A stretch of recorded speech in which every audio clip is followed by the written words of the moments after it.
할렐루야. 오늘은 성령 강림절 후 13째 주일입니다. 예배함으로 우리 하나님 앞에 나아가도록 하겠습니다. 이 시간 사도들의 신앙 고백으로 우리의 신앙을 고백하도록 하겠습니다. 함께 고백합니다. 나는 전능하신 아버지 하나님, 천지의 창조주를 믿습니다. 나는 그의 유일하신 아들, 우리 주 예수 그리스도를 믿습니다. 그는 성령으로 잉태되어 동정녀 마리아에게서 나시고 본디오 빌라도에게 고난을 받아 십자가에 못 박혀 죽으시고 장사된 지 사흘 만에 죽은 자 가운데서 다시 살아나셨으며 하늘에 오르시어 전능하신 아버지 하나님 우편에 앉아 계시다가 거기로부터 살아있는 자와 죽은 자를 심판하러 오십니다. 나는 성령을 믿으며 거룩한 공교회와 성도의 교제와 죄를 용서받는 것과 몸의 부활과 영생을 믿습니다. 아멘. 네, 이 시간 함께 찬양하며 나아가도록 하겠습니다.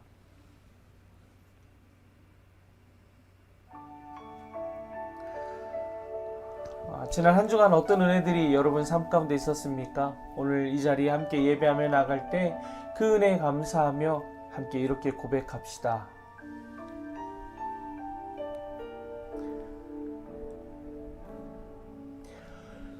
오직 주의 은혜로 지금 여기 서 있네. 한없는 찬양 내 영혼 예배드리네.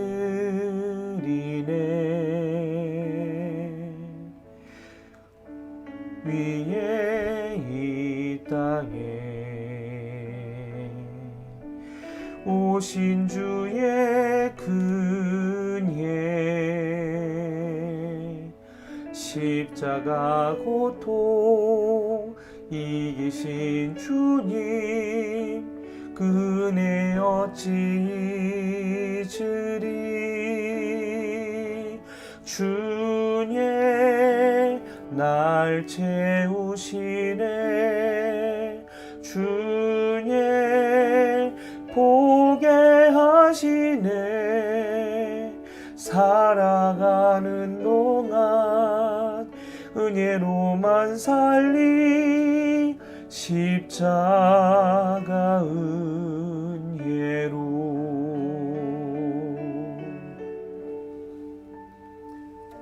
우리 다시 한번 함께 고백합시다. 모든 것이 주님의 은혜입니다. 오직 주의 은혜로 지금 여기 서 있네. 한없는 경배 한없는 찬양 내 영혼 예배드리네.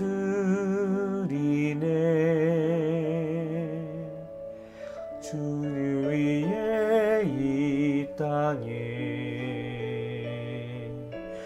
오신 주의 근혜, 십자가 고통 이기신 주님 그 은혜 어찌 잊으리. 주의 날 채우시네. 주의 보게 하시네. 살아가는 동안 은혜로만 살리. 십자가 은혜로. 오늘 그 은혜에 감사하며 오늘 우리가 이 자리에 나왔습니다. 함께 감사합니다 고백하며 이렇게 찬양 기도했으면 좋겠습니다. 오늘 예배 가운데 주여 임하여 주시고 하나님의 크신 은혜 가운데 하나님의 사랑 가운데 예배하는 예배자 되게 하여 주시옵소서. 함께 소리내어 기도하겠습니다. 하나님 은혜에 감사합니다. 주의 은혜에 감사하며 오늘도 예배 자리에 나왔사오니 우리 사랑하는 청년들 어디에 있던지 어떤 자리에 있던지 하나님의 크고 놀라우신 은혜 안에 하나님 바라보는 자들 되게 하여 주시고 무엇보다 하나님만을 사랑하는 온전한 청년들 되게 하여 주시옵소서. 주님께 맡겨드립니다. 영광 받아 주시옵소서. 사랑 은혜가 많으신 하나님, 주의 은혜 가운데 지난 한 주간도 살았습니다. 세상은 어지럽고 혼란스럽고 질병으로 인하여 고통받는 이들이 많은 가운데 있지만 우리 사랑하는 청년들 하나님 지켜주셔서 오늘도 이 자리에 함께 모여 예배하게 하여 주셔서 감사합니다. 우리 사랑하는 청년들 하나님의 은혜로 이 자리에 섰사오니 기쁨으로 감사함으로 하나님 예배하는 자들 되게 하여 주시고 하나님만을 사랑하는 청년들 되게 하여 주시옵소서. 이 땅 가운데 고통받는 영혼들이 있사옵니까? 하나님 그들을 위로하여 주시고 붙들어 주시고 속히 백신이 만들어져서 많은 그 질병 가운데 고통받는 영혼들이 회복되어지는 은혜가 있게 하여 주시고 사회생활을 하는 가운데 생활하는 가운데 어려움이 있고 불편함이 있는 지금 우리에게 속히 자유함을 허락하여 주시옵소서. 주님만이 그렇게 하실 줄 믿사오니 하나님 모든 형편 가운데 역사하여 주시고 주의 은혜로 나아갈 수 있는 주의 백성들 되게 하여 주시옵소서. 주님 감사합니다. 사랑합니다. 언제나 함께 하실 주님의 이름을 높여드리며 우리 예배를 받으실 주님의 이름을 높여드리며 감사와 찬양을 드리며 예수님의 이름으로 기도하옵나이다. 아멘. 이 시간 주님께서 가르쳐주신 기도를 함께 드리겠습니다. 하늘에 계신 우리 아버지, 아버지의 이름을 거룩하게 하시며 아버지의 나라가 오게 하시며 아버지의 뜻이 하늘에서와 같이 땅에서도 이루어지게 하소서. 오늘 우리에게 일용할 양식을 주시고 우리가 우리에게 잘못한 사람을 용서하여 준 것 같이 우리 죄를 용서하여 주시고 우리를 시험에 빠지지 않게 하시고 악에서 구하소서. 나라와 권능과 영광이 영원히 아버지의 것입니다. 아멘. 이 시간 찬송가 50장 내게 있는 모든 것을 함께 찬양하면서 주님 앞에 준비한 예물을 드리도록 하겠습니다.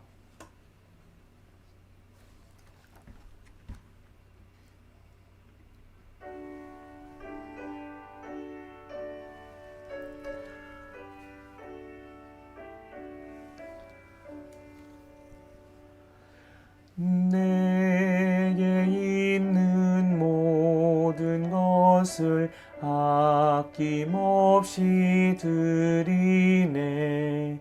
사랑하고 의지하며 주만 따라 살리라.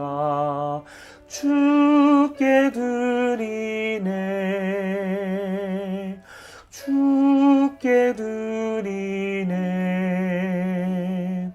사랑하는 구주 앞에 모두 드리네.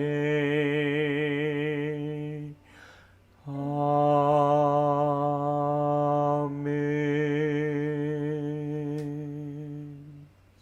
드려진 예물 위해서 함께 기도하겠습니다. 사랑과 은혜가 많으신 하나님 감사합니다. 주의 은혜에 감사하며 우리의 작은 정성을 하나님께 드립니다.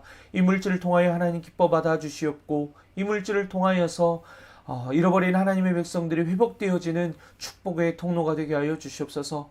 우리 사랑하는 청년들 그들의 삶에 풍족함을 허락하여 주셔서 하나님 앞에 감사함으로 나아가게 하여 주시고 그저 물질만을 드리는 것이 아니라 전 삶을 드리며 꿈을 드리며 비전을 드리며 모든 것들이 하나님께 영광 돌리는 믿음의 청년들 되게 하여 주시옵소서.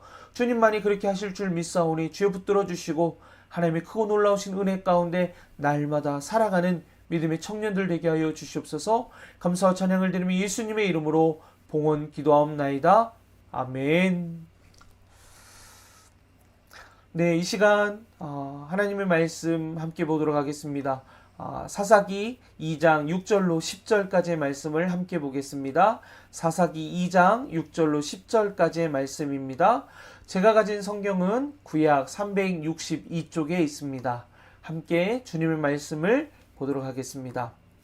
전에 여호수아가 백성을 보내매 이스라엘 자손이 각기 그들의 기업으로 가서 땅을 차지하였고 백성이 여호수아가 사는 날 동안과 여호수아 뒤에 생존한 장로들 곧 여호와께서 이스라엘을 위하여 행하신 모든 큰 일을 본 자들이 사는 날 동안에 여호와를 섬겼더라.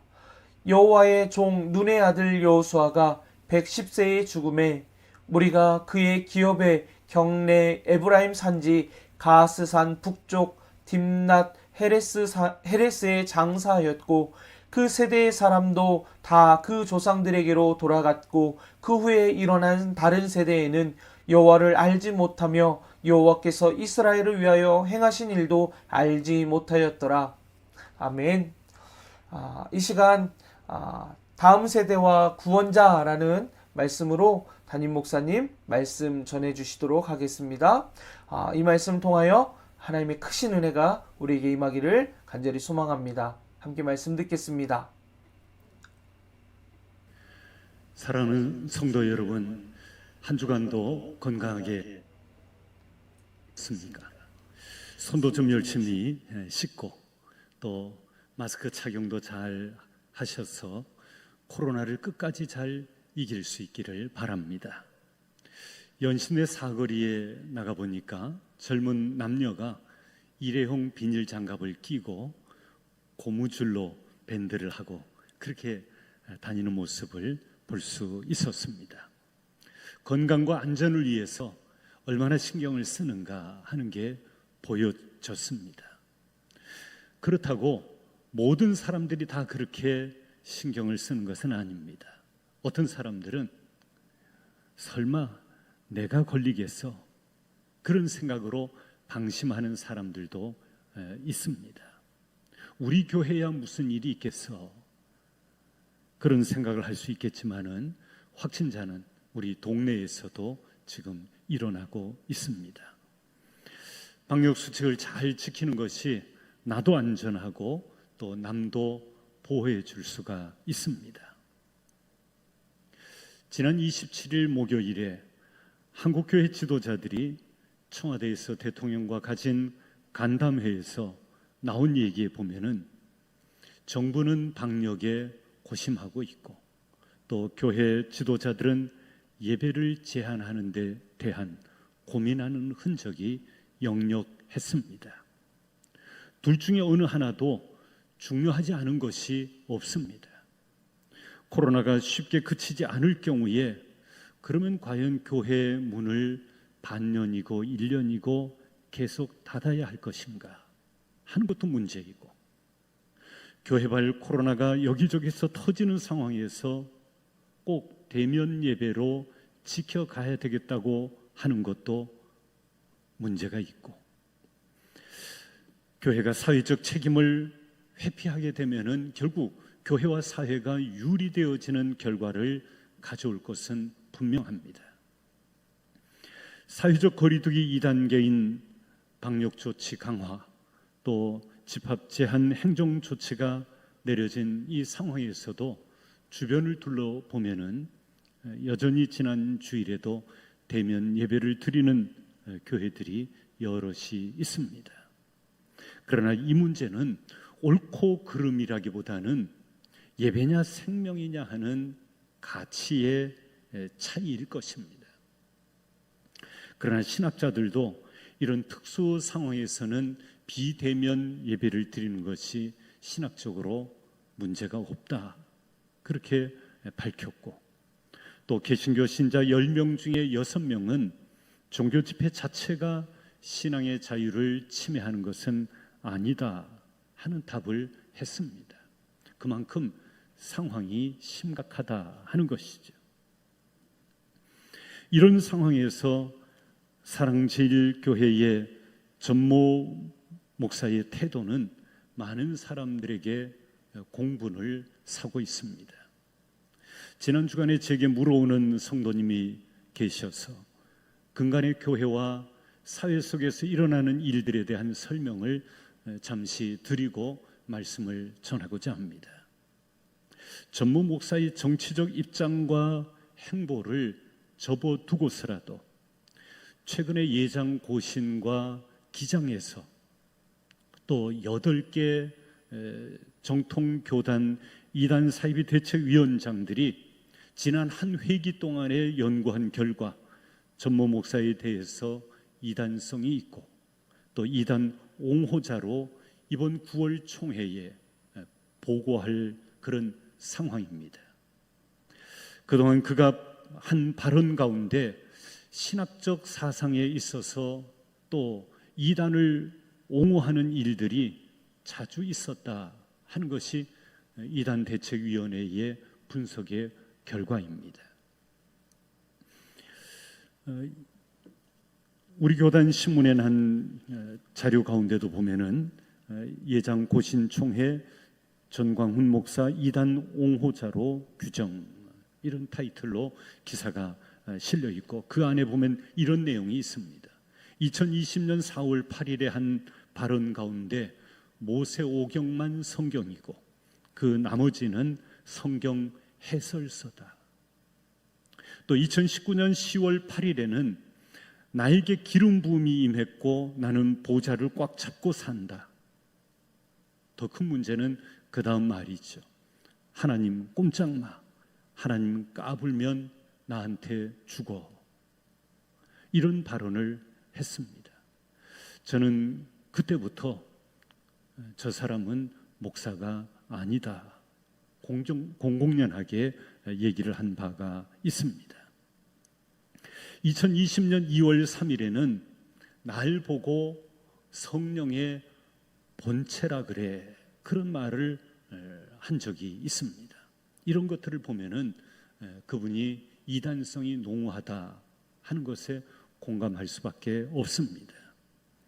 그분의 정치적 행보에 대해서는 현 정부에 대해서 반대 견해를 가지고 있는 사람들은 그가 문재인 탄핵을 외치니까 지지하기도 하지만은 그러나 상대적으로 또 비난하는 부류도 많이 있습니다. 이런 정치적 판단을 유보하고서라도 주요 교단 총회에서 이단으로 규정을 했던 변승모라고 하는 아무개 목사를 그분이 한기총 회장으로 있으면서 이단을 해제하고 회원으로 다시 받아들이는 그런 혼란스러운 일들이 있었습니다. 물론 그때는 이미 우리 교단을 비롯한 주요 교단들이 한기총에서 빠져나가 버리고 나머지 군소 교단들만 남아있는 한기총 상태였습니다. 우리 교단은 지금 한교총에 속해 있죠. 그런 어쨌든 한기총이 과거에 가졌던 이미지, 그 상징성으로만 해도 그것은 커다란 오점을 남겼습니다. 전 목사 개인의 신학적 견해와 사상은 분명히 정통 기독교의 진리에서 벗어나 있다, 그렇게 보는 것이 주요 교단 이단 대책위원회의 중론입니다. 지금 청와대 국민 게시판에는 지난 19일자로 국민들께 죄송합니다, 저는 기독교인입니다 하는 제목의 글이 올라오고 있습니다. 그동안 우리가 사회와 너무 동떨어진 신앙생활을 했던 것이 아닌가 하는 것을 돌아볼 필요가 있습니다. 또한 코로나19를 어쩌다 질병으로만 볼 것이 아니라 왜 이런 코로나19를 하나님이 허용하셨을까 하는 것을 생각해 볼 필요가 있습니다. 이미 우리가 살아가는 세상은 하나님이 없어도 아쉬울 것이 없어 보이는 세상이 되어버리고 말았습니다. 아니, 하나님을 대체할 만한 것들이 많이 생겨난 것입니다. 어쩌면 하나님이 계시다는 것 자체가 거추장스럽게 느껴질지 모릅니다. 그래서 하나님과 정반대의 길로만 전속력으로 달려왔습니다. 그 결과 동성애로 인한 에이즈는 창궐하게 되었고, 간통죄는 제정한 지 62년 만에 2015년에 이미 폐지되었습니다. 이제 포스트 모더니즘 사회는 하나님의 자리까지 위협하고 있습니다. 하나님의 자리를 대신하는 것이 우상이고 그것을 믿고 좋아서 따르는 것이 우상 숭배입니다. 어쩌면 사사기는 풍요로움 속에서 태어난 그래서 영적인 일에는 도무지 관심이 없는 오늘날 포스트 모더니즘 사회의 한 원형이 아닐까 하는 생각을 해볼 수 있습니다. 사스와 메르스에 이어서 코로나19와 같은 강력한 변종이 이 땅과 전 세계를 덮치는 팬데믹 현상을 단순히 질병의 차원에서만 볼 것이 아니라 인간의 죄악이 하늘에 닿아서 하나님의 진노를 받았던 에덴의 선악과 노아의 홍수, 바벨탑 사건, 그리고 마지막 때의 환란의 징조로 말씀하신 누가복음 21장 11절의 말씀과 같이 곳곳에 큰 지진과 기근과 전염병이 있겠고 또 무서운 일과 하늘로부터 큰 징조들이 있으리라 하신 이 전염병이 우연한 일이 아니라는 생각을 해볼 필요가 있습니다. WHO 세계보건기구에서도 코로나19가 적어도 내년까지 한 2년은 좋게 갈 것으로 그렇게 예상을 하고 있습니다. 지금 우리가 해야 할 일은 정부와 기싸움을 하는 것도 아니고 교회를 비판하는 세상에 대해서 교회의 입장을 해명하는 것도 아닌 하나님 앞에 바로 서는 것입니다. 하나님 앞에 우리가 지금 어떤 모습으로 서 있는지를 벌거벗은 몸으로 살펴야 할 것입니다. 그리고 여호와께로 돌아가는 것입니다. 말씀에서 멀어진 우리의 모습, 본질에서 벗어난 우리 교회의 모습을 발견하고 돌아서는 것입니다. 그것이 회개입니다. 회개만이 우리의 살 길이고 이 나라가 살 길입니다. 사사시대가 그랬습니다. 사사기 1장은 이스라엘이 가나안 족속들을 정복해 가지만은 결국은 그 사명을 온전히 감당하지 못했다는 이야기로 사사기 1장은 시작하고 있습니다. 오늘 본문에 앞서 2장 1절 이하 5절에 보면 이 문제로 인해 여호와의 사자가 이스라엘 백성들을 모아놓고 꾸짖었고 이스라엘은 소리 높여 울었다고 기록하고 있습니다. 여기서 여호와의 사자는 1절 말씀에 내가 너희를 애굽에서 올라오게 하여 하는 말씀을 통해 볼 때에 여호와의 사자는 곧 여호와라는 사실을 알 수 있습니다. 그런데 문제는 하나님의 은혜를 잊어버리고 불순종했던 이스라엘이 책망을 받고 소리 높여 울었지만은 그것으로 끝이었습니다. 더 이상 아무런 변화가 일어나지 않았습니다. 다음 세대와 신앙의 대입기는 전혀 이루어지지 않았습니다. 이스라엘은 바알을 섬기고 하나님을 떠났습니다. 하나님은 그들에게 진노하셔서 노략을 당하게 했다고 본문에 기록하고 있습니다. 그 고통 때문에 이스라엘이 부르짖자 하나님께서 사사를 보내서 구원하시지만 그 사사가 죽자 이스라엘은 거룩함을 유지하지 못하고 다시 타락했던 것을 2장 6절 이하 3장 6절에서 잘 보여주고 있습니다. 그리고 사사기는 그런 악순환이 거듭되는 것을 7차례나 반복적으로 보여주고 있습니다. 본문 말씀이 우리에게 아프게 다가오는 것은 하나님을 경험했던 출애굽 1세대의 신앙이 광야 세대인 출애굽 2세대에게로 신앙이 전수되지 못했다는 것입니다. 신앙은 저절로 전수되는 것이 아닙니다. 눈물의 기도와 땀이 배어 있어야 하는 것입니다. 10절 말씀에 보면 그 세대의 사람도 다 그 조상들에게로 돌아갔고 그 후에 일어난 다른 세대는 여호와를 알지 못하여 여호와께서 이스라엘을 위하여 행하신 일도 알지 못하였더라 했습니다. 즉 출애굽 세대가 다 죽었다는 것이죠. 문제는 다른 세대, 즉 다음 세대였습니다. 한 세대만의 다음 세대는 여호와와 여호와가 행하신 일도 알지 못하는 세대가 되어버리고 말았습니다. 출애굽 1세대는 여호와가 아브라함과 이삭과 야곱 조상의 하나님이신 것을 알았고 자기들을 애굽에서 구원하신 구원자라는 사실도 알았습니다. 그분은 거룩하시고 의로우시고 사랑이 많은 분이시라는 것도 알고 있었습니다. 그러나 아는 것에서 그칠 뿐 항상 여호와께 순종했던 것은 아니었습니다. 그래서 그 세대 사람들의 그 불순종 때문에 다음 세대가 광야에서 40년간이나 방랑할 수밖에 없었던 것입니다. 죄는 반드시 그 대가를 지불한다는 것입니다. 다음 세대는 하나님을 믿지 않았던 것이 아니라 알지도 못했습니다. 알아야 믿는 것입니다. 왜 한 세대만의 신앙의 전수가 끊어지는 이런 일이 일어났을까요?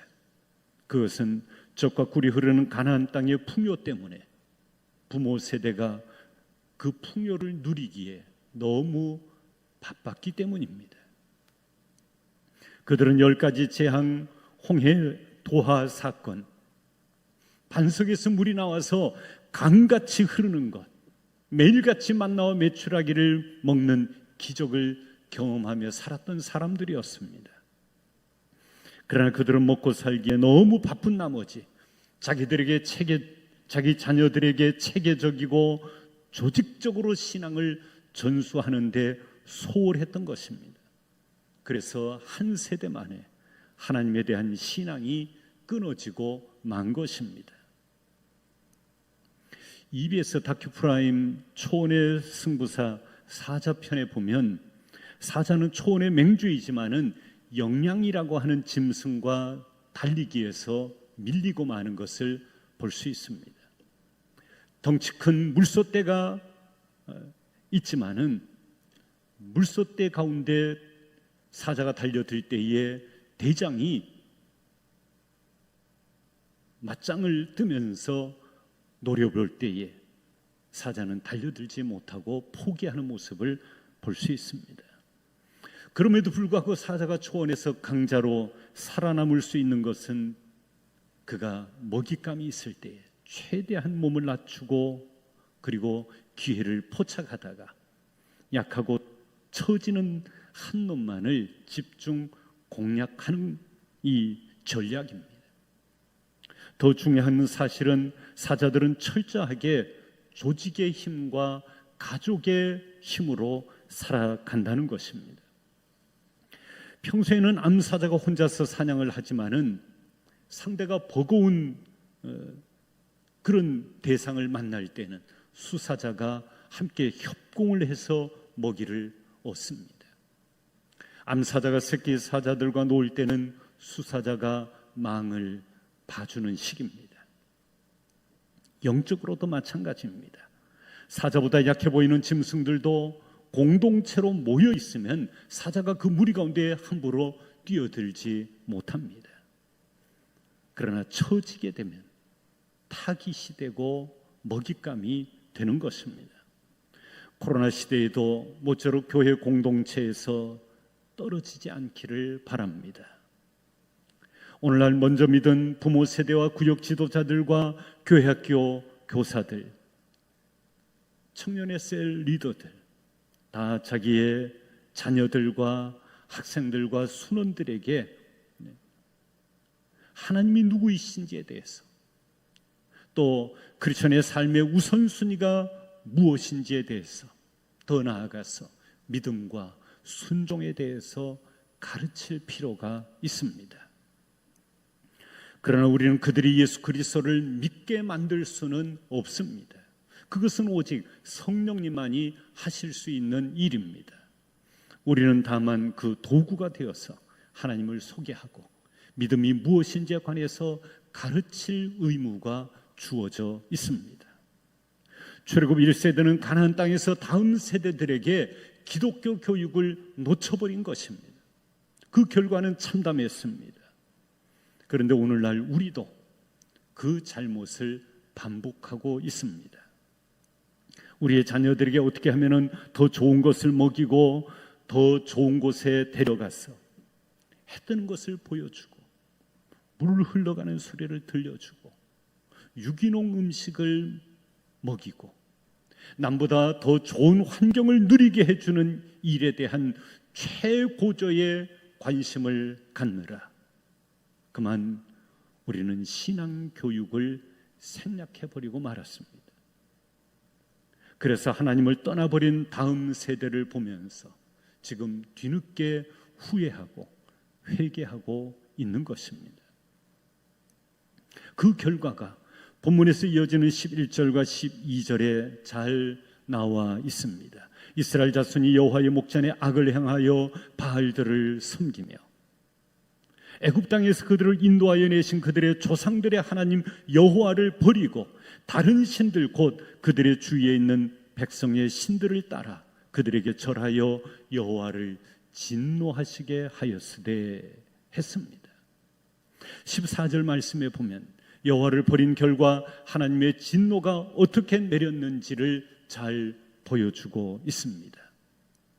여호와께서 이스라엘에게 진노하사 노략하는 자의 손에 넘겨주사 그들이 노략을 당하게 하시며 또 주위에 있는 모든 대적의 손에 팔아 넘기심에 그들이 다시는 대적을 당하지 못하였으며 이 말씀을 통해 우리가 깨달아야 할 것이 무엇이 있을까요? 우상 숭배는 반드시 그 대가를 치른다는 것입니다. 오늘날 한국교회 이미지가 땅에 떨어지고 곤경과 불신에 처하게 된 것이 비단 코로나 때문일까요? 코로나는 도구에 불과하고 원인은 우상 숭배가 아닐까요? 하나님을 절대적으로 의지하기보다는 교세를 자랑하고 재정을 뻐기고 건물을 과시하고 땅에서 부하게 살지 못하는 사람은 실패한 그리스도인 취급하고 스스로도 그런 잘못된 번영신학에 빠져 있는 것은 아닐까요? 말씀의 거울 앞에 우리 자신을 점검할 필요가 있습니다. 그러나 하나님은 우리에게 위기를 주실 때에는 목적이 있습니다. 그 위기를 통해서 깨닫고 돌이키면 반드시 보호의 손길을 내미셔서 사사를 세우듯이 구원자를 세우시고 우리를 구원하신다는 사실입니다. 그래서 하나님은 온니엘과 에웃을 비롯한 삼갈, 드보라, 바락, 기드온, 삼손에게 여호와의 성령이 임하게 하사 이스라엘 백성들에게 놀라운 승리를 허락하셨던 것입니다. 야구는 9회 말에 뒤집어질 수 있고 골프는 장갑을 벗을 때까지 모른다는 말이 있습니다. 마찬가지로 하나님이 하시는 일은 그 결말을 보아야 알 수 있는 것입니다.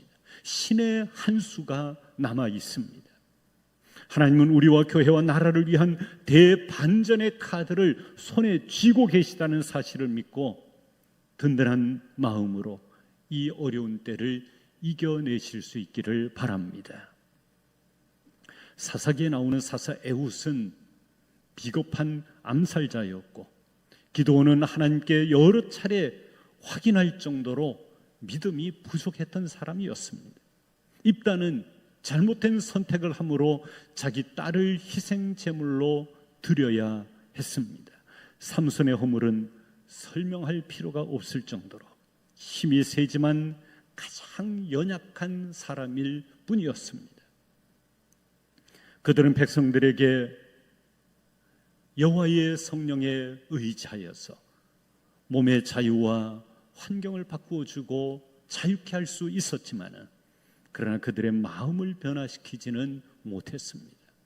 그래서 한 사람의 사사가 죽으면은 죽자마자 그 백성들은 다시 우상 숭배로 달려나가는 이런 악순환이 반복되었던 것입니다. 그 말은 사사들은 완전한 구원자가 아니었다는 것을 우리에게 보여주는 것입니다. 성경의 이야기는 그로부터 1400년이 흘러간 후에 그 백성들은 여전히 또 다른 박해자 로마 군대의 발 아래에 놓여 있었고 가이사와 본디오 빌라도의 손아귀 아래에 있었습니다.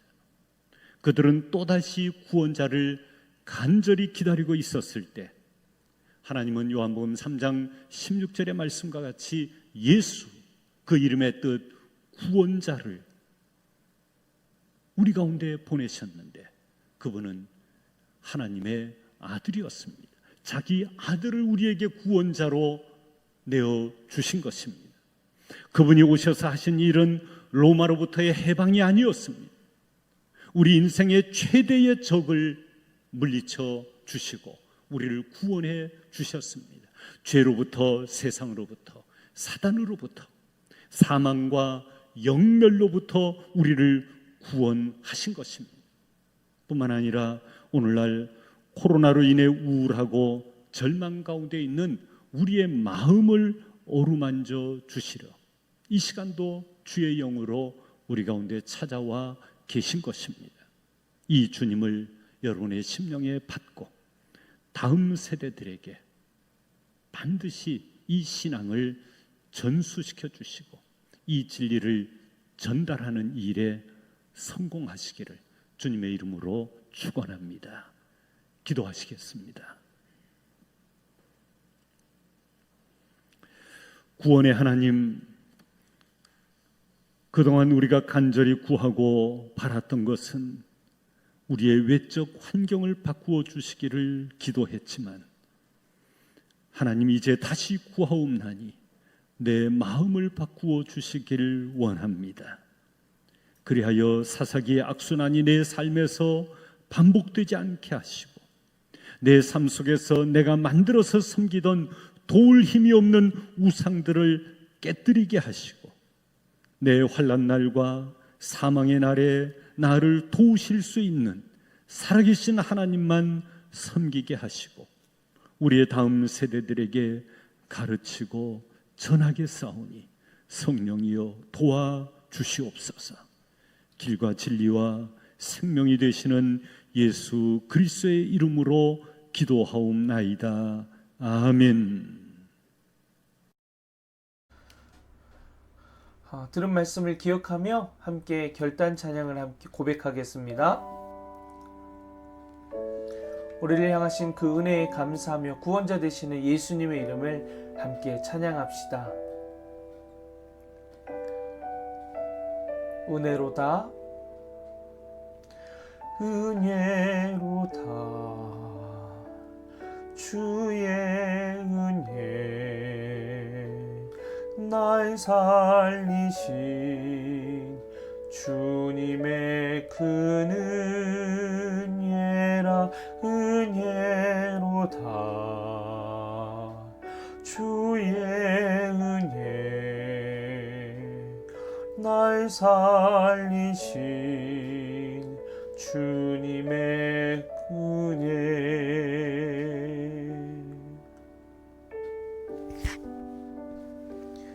큰 죄에서 날 구했네. 한량없는 주님의 그 은혜라. 아들 피로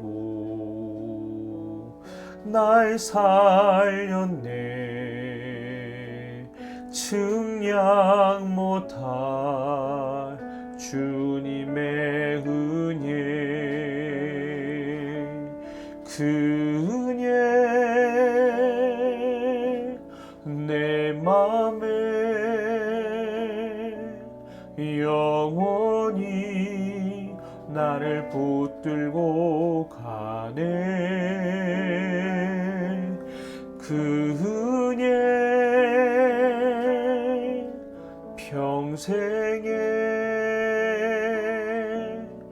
영원히 나를 일으키시네.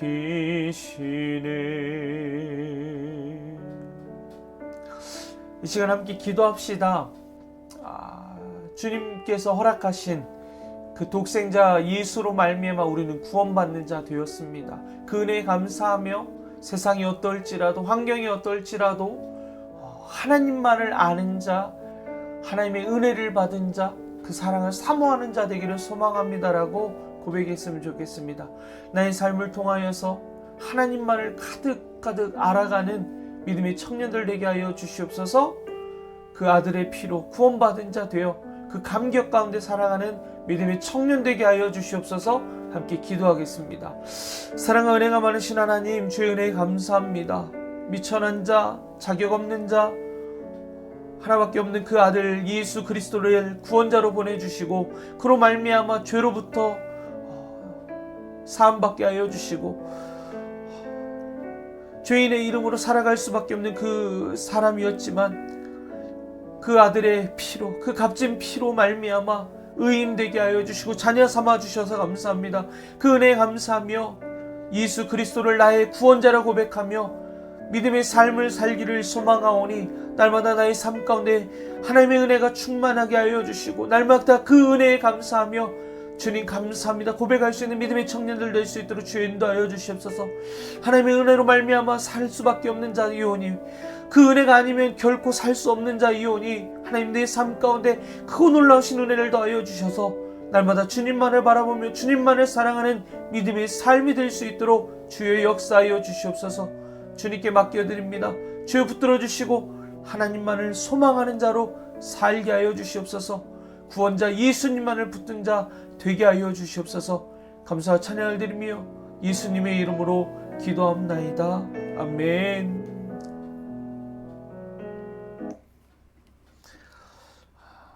이 시간 담임 목사님께서 축도해 주심으로 예배를 마치도록 하겠습니다. 주 예수 그리스도의 은혜와 하나님의 사랑과 성령님의 교통하심이 주님을 나의 목자와 구원자로 삼고 살기로 다짐하는 모든 하나님의 사람들 가운데 지금부터 영원토록 함께 하시기를 축원하옵나이다. 아멘.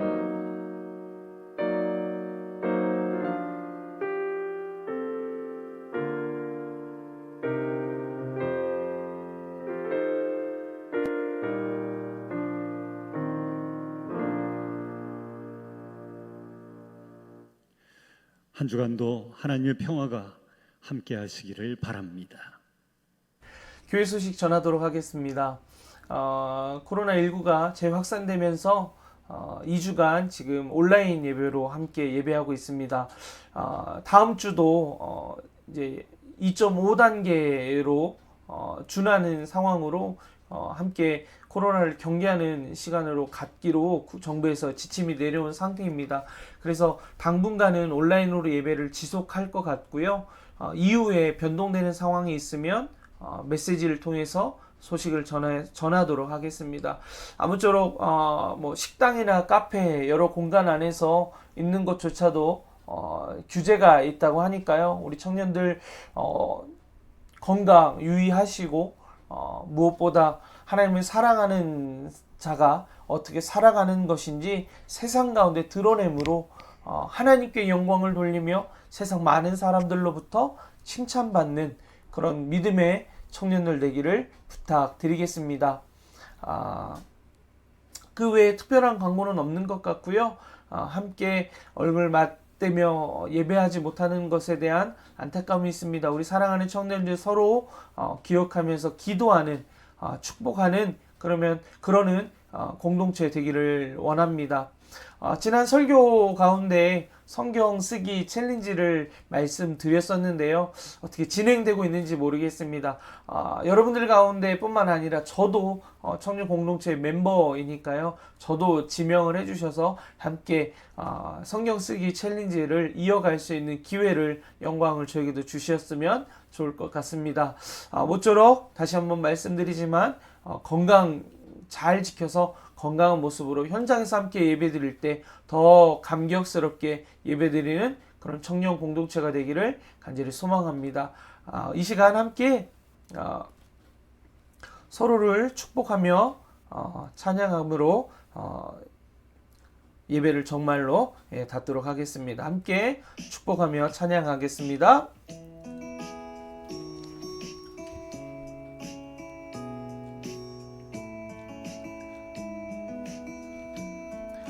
하나님의 사랑이 우리 안에 정말 가득했으면 좋겠습니다. 여러분 삶 가운데 가득했으면 좋겠습니다. 하나님의 은혜가 여러분 가운데 충만하기를 기도합니다.